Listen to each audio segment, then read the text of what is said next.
Get out! You don't belong here! Dignity! Dignity. Something you'll never understand tonight. Go back to class.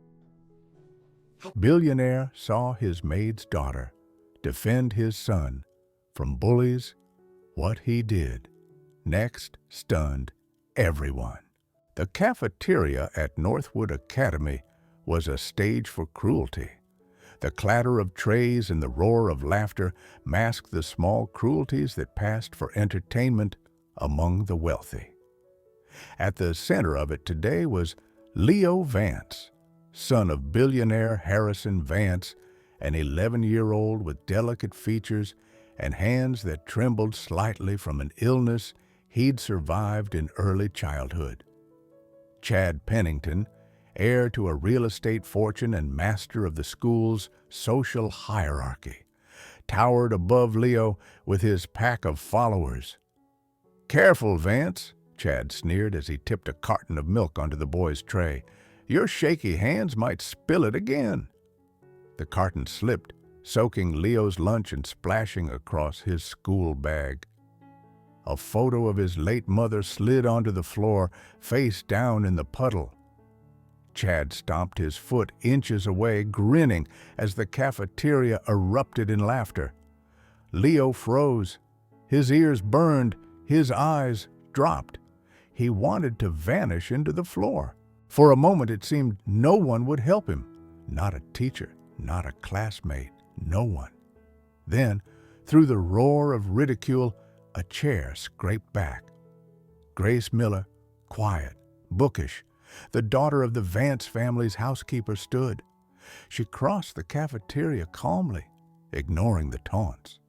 She knelt, lifted the drenched photo, and wiped it carefully with the sleeve of her sweater before placing it gently back into Leo's trembling hands.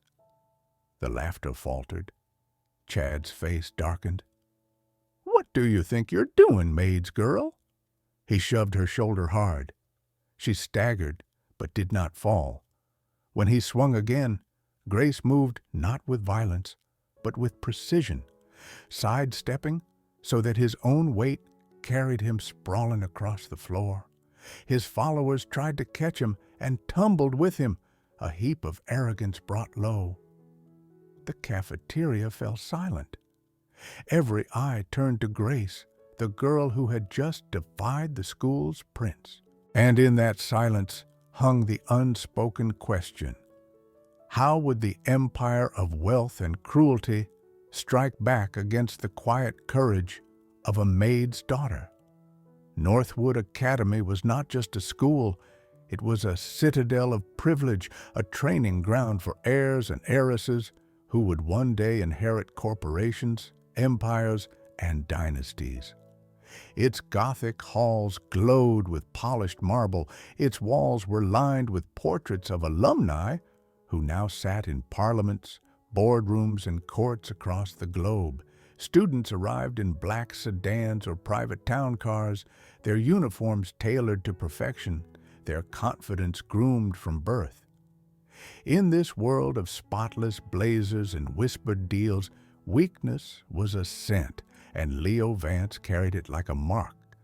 The son of billionaire industrialist Harrison Vance, Leo should have been untouchable. His father's empire stretched across finance, shipping, and aerospace. His name was etched on skyscrapers and whispered in boardrooms. Yet none of this protected Leo. His slight tremor, the lingering aftermath of a childhood fever that nearly took his life, made him an outsider in a school where perfection was currency.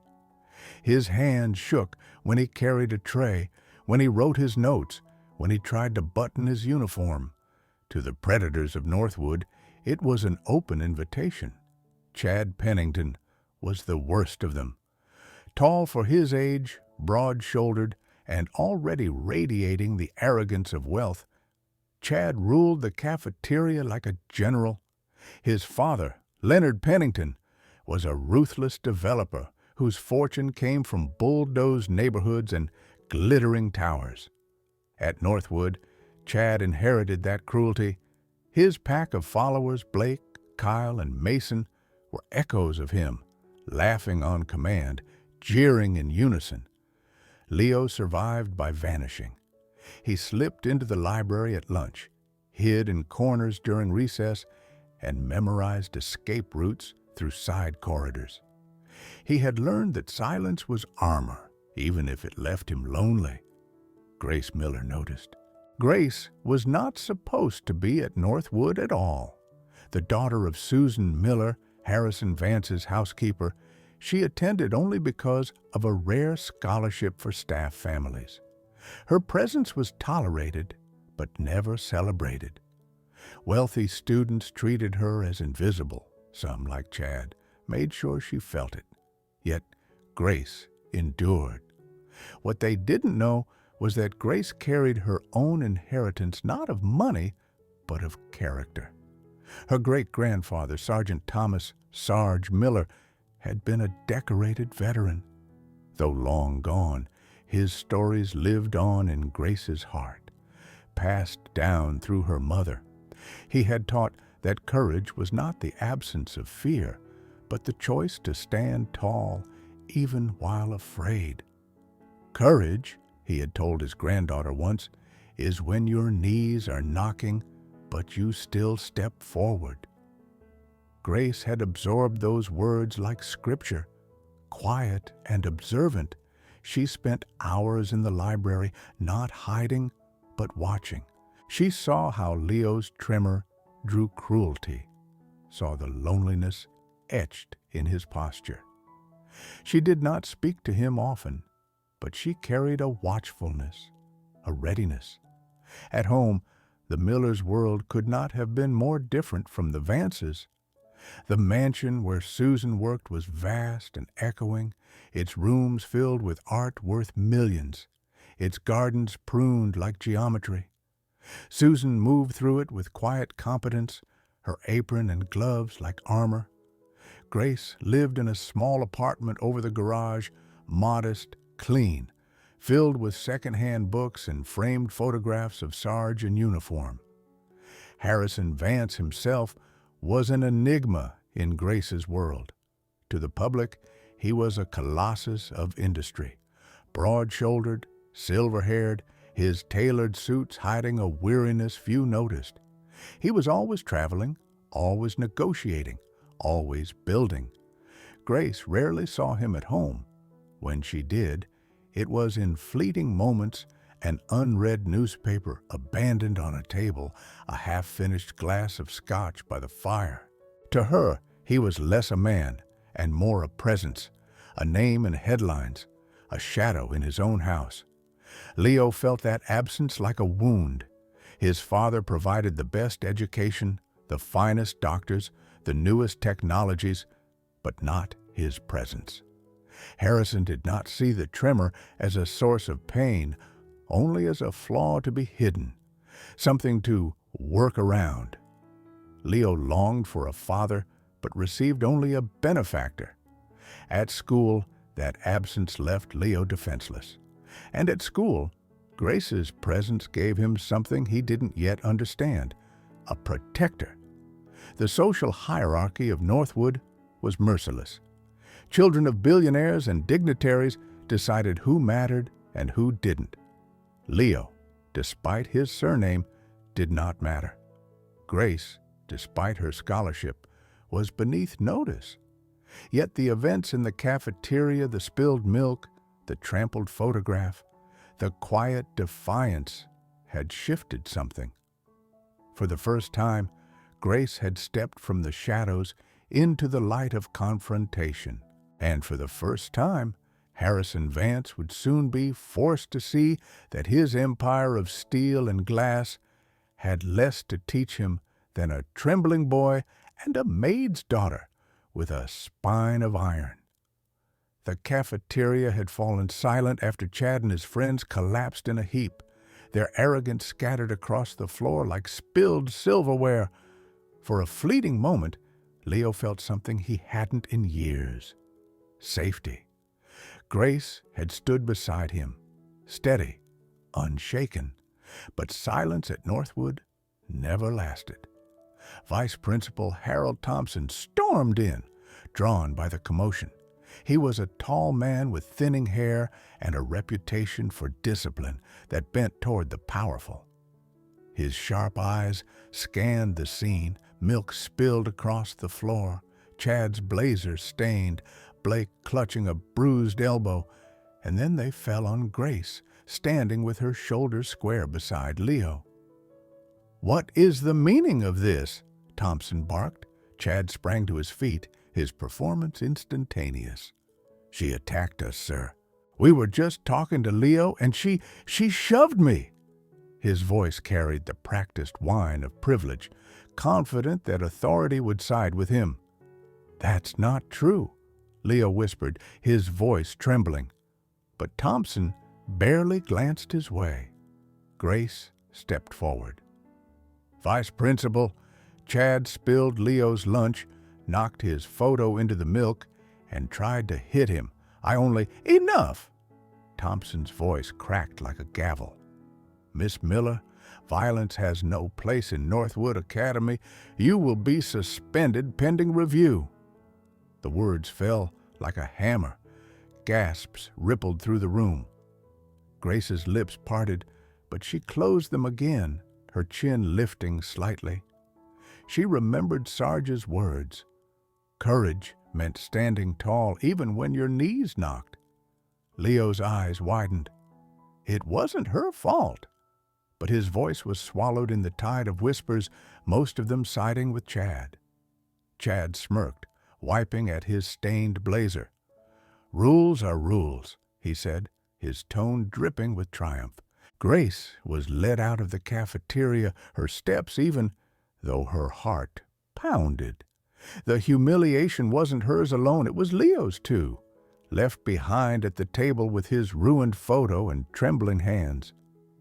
What no one noticed was Amelia Rhodes, a quiet student in the back corner. She had captured the entire scene on her phone, the spilled milk, the shove, Grace's calm defense, and Chad's fall. By evening, the video would spread through the school like wildfire. By morning, it would reach the outside world. Across town, Harrison Vance sat in a boardroom suspended in glass above the city skyline. The meeting was monumental, a merger worth billions. Investors gathered from 3 continents, lawyers and analysts buzzing like bees. Harrison wore his usual armor navy suit, silver tie, eyes cold and sharp. But then his phone buzzed, a message from his assistant. "You need to see this." Against his instincts, he opened the video. At first, confusion.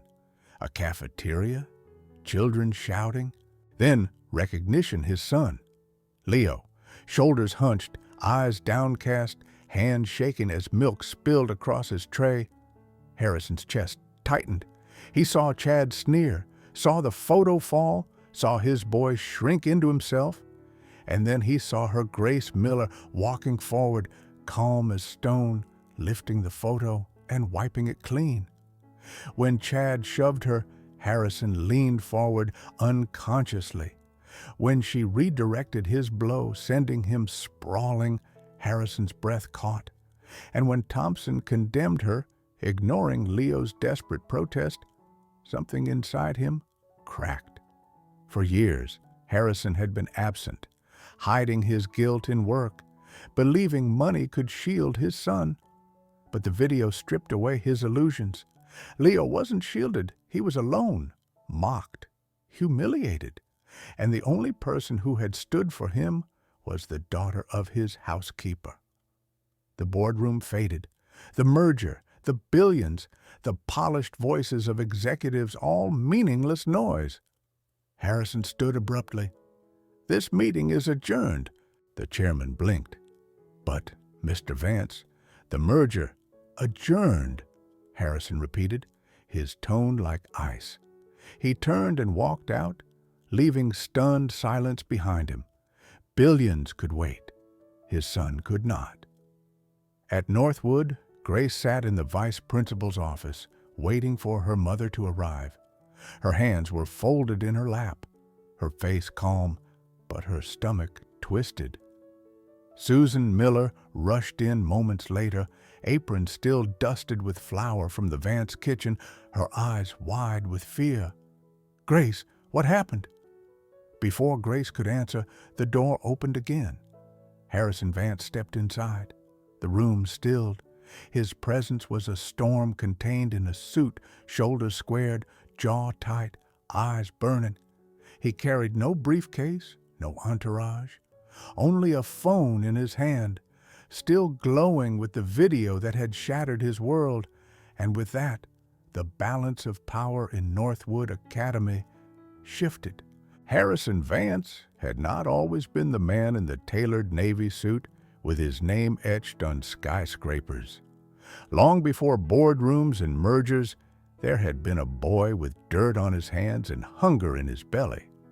He grew up in a narrow apartment above his father's auto shop in Chicago's South Side. The walls smelled of grease and gasoline, and the winters bit hard through the cracked windows. His father, Thomas Vance, was a mechanic with calloused hands and a temper sharpened by exhaustion. His mother, Elaine, worked nights at a diner, her apron stiff with coffee stains, her smile worn thin but never gone. Harrison remembered nights when the cupboard was nearly empty, when his mother divided a single slice of bread between him and his sister, Margaret. He remembered his father's cough from years of inhaling fumes, the way it rattled through the small apartment like thunder. Most of all, he remembered the shame the way wealthier kids at school looked at his patched jacket, the way teachers dismissed him as one of the shop boys. One afternoon, when Harrison was 12, a group of boys cornered him outside school. They mocked the grease stains on his clothes, shoved him against the fence, jeered about his father's shop. Harrison did not fight back. He clenched his fists, trembling with both rage and fear. He would never forget the humiliation of standing frozen as laughter rained down on him. That night, his father placed a heavy wrench in his hands. "You don't have to fight with your fists," Thomas told him. "Fight with your mind. Outwork them. Outbuild them. Let your success shut their mouths." Harrison took those words as scripture. He worked tirelessly, part-time jobs, scholarships, sleepless nights at the library. He clawed his way into an Ivy League university, then into investment banking, then into industries others considered untouchable. His hunger, his rage, his shame, he turned them into fire. By 40, he was one of the wealthiest men in America. By 50, he was untouchable. But along the way, something in him hardened. Elaine, his mother, had always told him, "Never forget people, Harry. Money is cold. People are warm." He thought he understood. But as the deals grew larger and the skyscrapers taller, he began to believe warmth was a weakness. He stopped visiting old friends. He rarely called Margaret. When Elaine passed, he was at a shareholders' meeting in Zurich. When Thomas followed a year later, Harrison mourned in silence, then returned to his empire.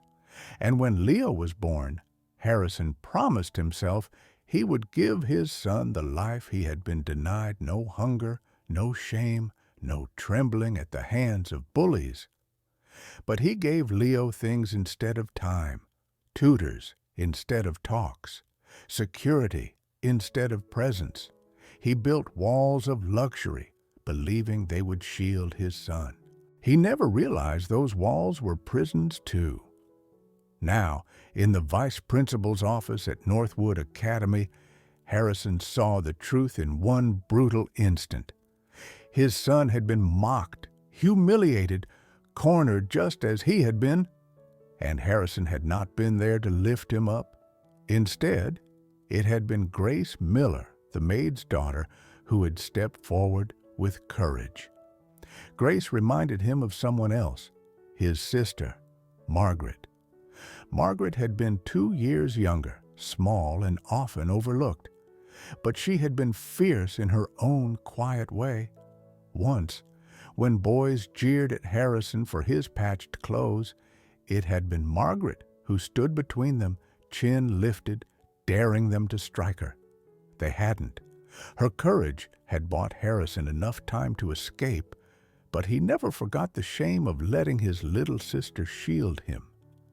Grace's defiance in the cafeteria mirrored that memory so vividly it ached. Her steady hands lifting Leo's photo, her refusal to back down even when shoved, it was as though time had folded, showing Harrison the lesson he had buried, that true strength was not domination, but the courage to stand for someone else. As Harrison stood in the office, the video still glowing on his phone, he felt the weight of decades pressing on him. He had conquered the world but lost sight of its meaning. He had silenced the laughter of his childhood tormentors with wealth, but left his son vulnerable to the same cruelty. His eyes flicked to Grace, sitting quietly beside her mother, her face calm but pale. She reminded him not only of Margaret, but of Elaine, too firm, gentle, unyielding in her belief that dignity mattered more than dollars. And for the first time in years, Harrison Vance felt something he had nearly forgotten. Shame. Not the shame of poverty, but the shame of failure, not as a businessman, but as a father. The room blurred with memory and realization. Harrison's empire, his billions, his endless deals, they seemed hollow compared to the simple act of a maid's daughter wiping milk from a photograph. Grace had reminded him of who he once was, a boy trembling in the shadow of cruelty, desperate for someone to stand up for him. Now, at last, he had seen. The vice principal's office smelled faintly of polished wood and stale coffee. Grace sat with her hands folded neatly in her lap, her posture calm, though her stomach churned. Susan Miller, still in her work apron, perched anxiously beside her, whispering reassurances. Vice Principal Thompson leaned behind his desk like a judge ready to deliver a verdict. Across from him sat Leonard Pennington, Chad's father, a man with a jaw like granite and cufflinks that gleamed with arrogance. Chad lounged beside him, his blazer cleaned, his smirk already restored. "Miss Miller," Thompson began, "Northwood Academy does not tolerate violence. We will recommend a suspension." The door opened. Harrison Vance stepped inside. The room seemed to contract around him. He was not flanked by assistants, not carrying a briefcase, not dressed for performance. His presence alone was enough broad shoulders, tailored suit, eyes sharp as cut steel. Yet beneath that authority flickered something unfamiliar, raw, simmering anger. "Mr. Vance," Thompson stammered, half rising, "we didn't expect—" "You should have," Harrison said coldly. He placed his phone on the desk. Screen glowing with Amelia Rhodes's video paused at the moment Chad shoved Grace. "I've seen the truth." Leonard Pennington cleared his throat, attempting to retake the ground. "Now, Harrison, boys will be boys. My son—" "Your son is a bully," Harrison cut in, his voice quiet but lethal. "And your son assaulted mine." Miss Miller defended him with restraint far beyond what most adults could manage. "If you speak another word against her, Leonard, I will dismantle your company brick by brick. Do you understand me?" Silence. Leonard's face flushed crimson, his mouth opening and closing with no sound. Chad sank lower in his chair, his smirk gone. Thompson tried again, nervously. "Mr. Vance, surely we can resolve this without—" "There will be no suspension," Harrison said, his gaze pinning him like a hawk. "Instead, there will be consequences. Chad will be expelled, his friends suspended, and you, he said, turning his eyes to Thompson, will answer to the Board of Governors for your negligence. No one breathed. Harrison's words rang not as requests, but as verdicts. Then he turned. For the first time in years, Harrison Vance knelt not before a board, not before investors, but before his son.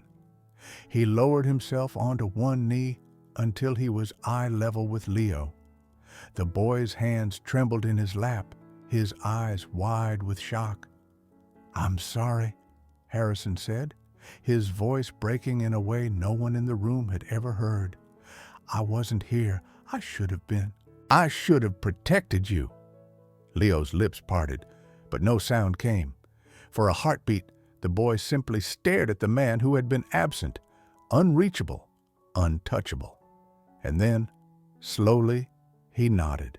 The forgiveness in his eyes cut deeper than any punishment could. Harrison rose, his hand resting on Leo's shoulder. Then he turned to Grace. His voice steadied, resonant again, but laced with respect. "You are remarkable," he said, "and from this day forward, no one will harm you while I draw breath." The tide had turned. The video spread like wildfire. Within 24 hours, Amelia Rhodes's clip of Grace, standing between Chad and Leo, had been shared across Northwood's exclusive parent forums, then leaked onto mainstream platforms. Millions watched a maid's daughter defend a billionaire's son while administrators tried to punish her for it. The outrage was instant, visceral, and global. Reporters crowded the school gates. Hashtags trended across continents. Grace, the brave, protect Leo, end bullying. Parents who had once whispered about Harrison's aloofness now demanded answers. Investors called, worried about reputational collapse. Northwood's board scrambled, but Harrison was already moving. In a skyscraper high above the city, Harrison entered his boardroom. The same space where he had once bowed to profit alone now became his battlefield. Around the long mahogany table, directors waited, some smug, some nervous. They had all seen the video. They wondered if their leader would falter. Harrison set down a simple folder labeled "The Miller Commission." "Gentlemen," he began, his voice steady, "we have built wealth on the backs of silence. Silence toward our workers, silence toward our critics, and even silence toward our children. That ends today." He flicked on a screen. Images filled the wall. Grace deflecting Chad's shove, Leo's frightened face, Amelia's footage frozen mid-frame. Harrison didn't flinch. "This is my son. This is the boy you mock when you whisper about weakness in my bloodline. And this," he pointed at Grace, "is the courage you lack." Murmurs broke out. A rival director, Marcus Dane, sneered, "With respect, Harrison, are we now running a charity? Investors want quarterly gains, not moral lectures." Harrison's eyes turned to ice. "Then leave. Today." The room went silent. Marcus shifted, realizing Harrison was not bluffing. Harrison continued, "Effective immediately, I am establishing a $50 million endowment for ethical leadership. The Miller Commission will oversee it, chaired by Susan Miller, a woman who knows the cost of honest labor better than any of us." Another director scoffed. "You're giving a maid a seat at this table?" "No," Harrison corrected. "I'm giving her a mandate. And if anyone in this room cannot accept that, you may collect your severance now. I don't negotiate with cowards." One by one, heads lowered. No one stood to leave. That evening, Harrison walked the quiet halls of his mansion. For years, they had been pristine but hollow, filled with antiques, yet empty of warmth. Now he found Leo and Grace together in the library. poring over a chessboard. Leo's hands shook, as always, but Grace steadied the pieces patiently. They looked up when he entered. "Dad," Leo said softly, the single word carrying years of distance. Harrison crossed the room and sat opposite them. For the first time, he played not as a master, not as a teacher, but as a father fumbling for connection. Grace explained the rules when he forgot them. Leo laughed when his father lost a rook. Harrison laughed too, a sound rusty from disuse. In that laughter lay redemption. 2 weeks later, Harrison faced his greatest test. At a press conference packed with cameras, Leonard Pennington arrived with lawyers demanding that his son Chad be reinstated. Leonard's company, Pennington Holdings, threatened to withdraw billions in contracts from Harrison's empire unless he complied. The stage was set for a corporate duel. Harrison stepped to the podium, flanked not by lawyers, but by Grace and Leo. The flashbulbs went wild. "Chad Pennington assaulted my son," Harrison declared. "Grace Miller protected him. Northwood Academy tried to silence her. This is not about one child. This is about every child who has been ignored, punished, or shamed for standing up to bullies. Today, that changes." He revealed a partnership. Vance Global would fund an international anti-bullying initiative, building digital platforms where children could report abuse anonymously, backed by top-tier legal teams. He announced scholarships in Grace's name, ensuring that courage would be rewarded, not punished. The crowd erupted. Leonard sputtered threats, but Harrison silenced him with a single line. "Leonard, you threatened my son. You threatened Grace. If you value your empire, step back, because mine is built on more than money. It is built on loyalty, and loyalty cannot be bought." The applause drowned Leonard out. Behind the scenes, Harrison moved with the precision of a general. Contracts Pennington Holdings relied on were quietly canceled. Competitors received sudden favorable terms. Within a month, Leonard was fighting to keep his company afloat. The man who had sneered in Thompson's office was reduced to begging. Harrison offered no revenge, only resolution. He instructed his lawyers to withdraw legal ruin if Leonard issued a public apology to Grace and Leo. Shaken and broken, Leonard complied on national television. Grace watched the broadcast, her small hands clenched. "You didn't destroy him," she said quietly. Harrison nodded. "Power isn't destroying enemies, Grace. It's giving them the chance to change. What you did that day in the cafeteria taught me that." The impact was seismic. News anchors spoke of Harrison's transformation from ruthless tycoon to ethical leader. Parents sent letters of gratitude. Children across the globe signed into the new platform, reporting bullies with newfound courage. Leo found his voice too, not the steady voice of someone cured of tremors, but the voice of a boy unashamed. He spoke at a school assembly, his hand shaken as always, telling his peers that courage was not the absence of weakness, but the decision to protect despite it. Grace stood beside him. The cafeteria roared with applause. At the dedication ceremony of the Miller Commission, Harrison handed the microphone to Susan Miller. She spoke with trembling hands, her voice plain but resolute. "I cleaned the floors of men like you for 20 years, she told the board, "and I thought I was invisible, but my daughter reminded me and reminded you that no one is invisible when they act with honor." The board rose to their feet. Even Marcus Dane clapped. Harrison looked at Grace, his eyes reflecting something new, not pity, not debt, but respect. "You are not just my employee's daughter," he said to her quietly as cameras flashed. "You are the reason my empire has a soul again." Grace smiled shyly, remembering her great-grandfather's words. Courage is standing when your legs shake. And now, she realized, courage could shake empires too. Leonard Pennington's downfall did not arrive with explosions or courtroom drama.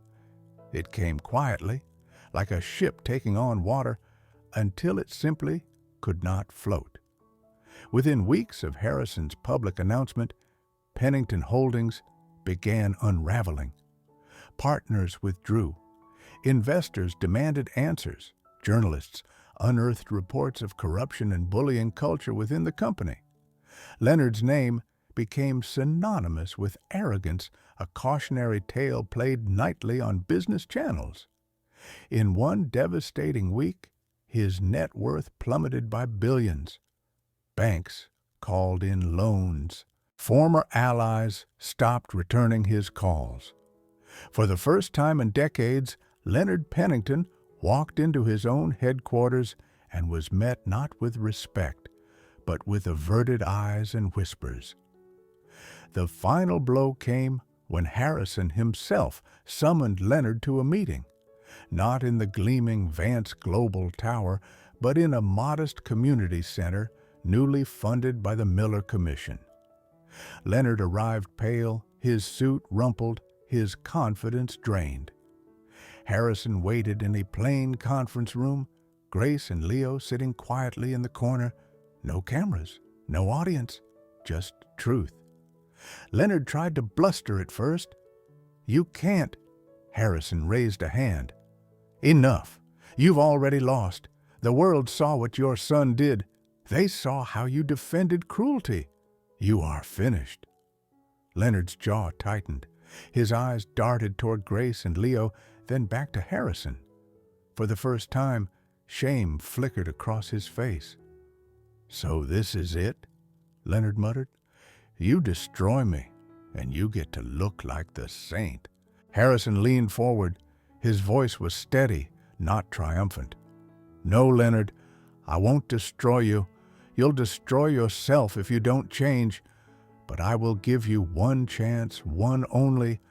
Publicly apologize to Grace and to my son. Admit your failures. Show that you can be more than pride and profit." Leonard swallowed. The silence pressed heavy. Finally, with trembling hands, he nodded. Days later, in front of a sea of cameras, Leonard Pennington stood at a podium. His voice cracked as he spoke. "To Grace Miller and to Leo Vance, I apologize. My son's actions and my own were wrong. I defended arrogance instead of justice. I failed as a father and as a leader." The apology swept across networks. Some mocked it as too little, too late. But in the front row, Grace and Leo watched in silence. Harrison, arms folded, did not smile.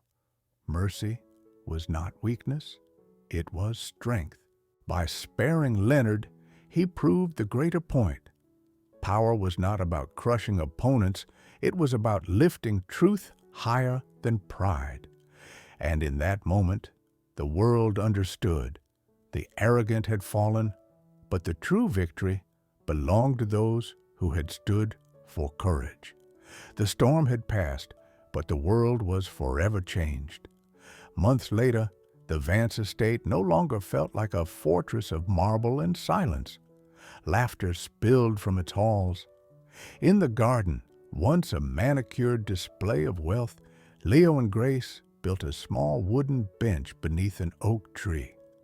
They called it the quiet place, a sanctuary where they could sit without judgment, where Leo's trembling hands and Grace's steady courage belonged side by side. Harrison watched them from the terrace, a soft smile tugging at the corners of his mouth. He had spent a lifetime building skyscrapers that reached the clouds, yet it was this simple bench that felt like his greatest monument. Inside the mansion's library, shelves once filled only with rare collectibles now held children's books, science kits, and journals for Leo's sketches.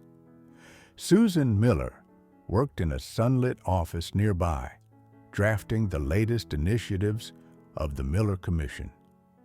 What began as a single act of defense in a cafeteria had grown into a movement shaping schools and corporations alike. But Harrison knew the journey wasn't finished. Power had a way of slipping back into old habits, and the world was full of Leonards waiting for their chance to rise again. The fight for justice would never truly end. One evening, Harrison stood alone on his balcony, gazing at the city skyline he had once ruled through fear and profit. The towers glimmered against the dusk like watchful sentinels. In his hand, he held a letter, a draft for his next speech, one that would announce a global alliance of ethical leaders. Yet he hesitated, knowing words alone would never be enough. Behind him, small footsteps approached. "Dad?"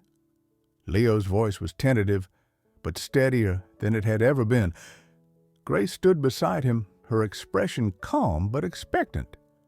Harrison folded the letter and tucked it into his pocket.